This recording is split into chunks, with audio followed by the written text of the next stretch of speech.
In this section, we're going to cover using the image trace function in Adobe Illustrator. When sending multiple color files, especially if you're working off a JPEG or PDF, anything like that, we have to actually change this into an editable artwork. This looks good on screen, but when we go to vectors, there's absolutely nothing there. We have to be able to separate these colors. So the easiest function is actually something that's part of Adobe Illustrator, known as the image trace function. When I choose artwork that can be used with image trace, it'll automatically see that above in the smart bar, or we can also open our image trace menu by going to Window, Image Trace, and you'll be prompted with the entire image trace tool like this. So what we're going to do here is do a basic trace. We're going to go ahead and zoom in on this artwork so you can see better. This is actually a JPEG or a photograph.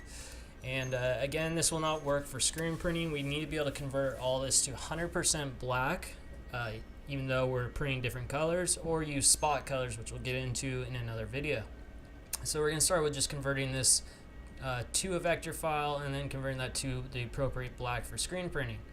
So we'll simply select this and we can use the image trace drop down menu. If it's just a single color, you can just click image trace, but if we have multiple colors, we want to limit the color palette. Here we'll limit it to 3, or again, if we bring in the image trace tool section, you can see there's a lot more going on in there that we can control, but that's for advanced users. So let's go ahead and do a basic image trace here by simply selecting this 3-color image trace, and it's going to present me with this prompt. This is a good prompt to see. This means your image file is very high quality, and this will yield the best results when working from a photograph.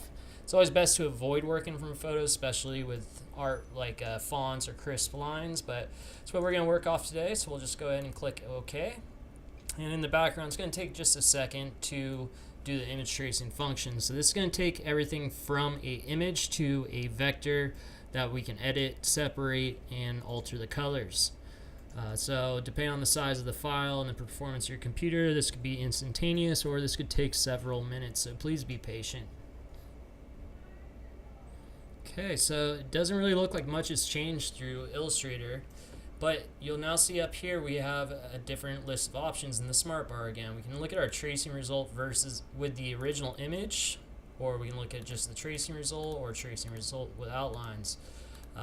Next step here though is, again, if we go to our outline view, which will show vectors, we can see there's nothing there. So what we need to do now is hit expand, and you'll see these blue lines jump up around all the shapes, and this is showing me I now have outlines or vectors. So we can right click on this, select ungroup, and then if you didn't have the ignore white checked off, well, what we want to do is get rid of the white even though we can't see it. So we're going to go to select, actually we'll choose anywhere in the white box, go to select, same, fill color, and simply hit delete on your keyboard. Now we've gotten rid of that box, there's nothing left.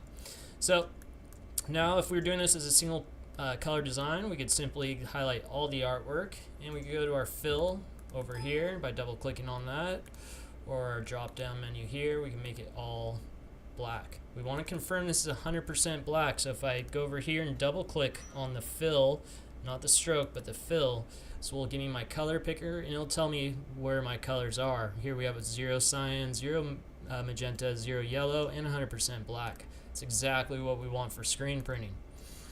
Blacks can get confusing in screen printing, so if we use a different black, it may look visually the same, but when we go into there, we may see a difference here.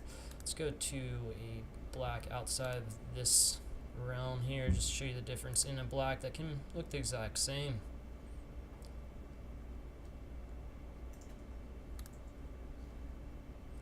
So the black changed slightly on screen, but when I double click the picker, we can see a much different variation of black. So that will not work. They'll actually produce halftones when we go to print it. We do need 100% black. So that's a quick image trace and convert to black. In the upcoming videos, we will show you how to separate these colors for print and how to use spot colors to make color separations easier.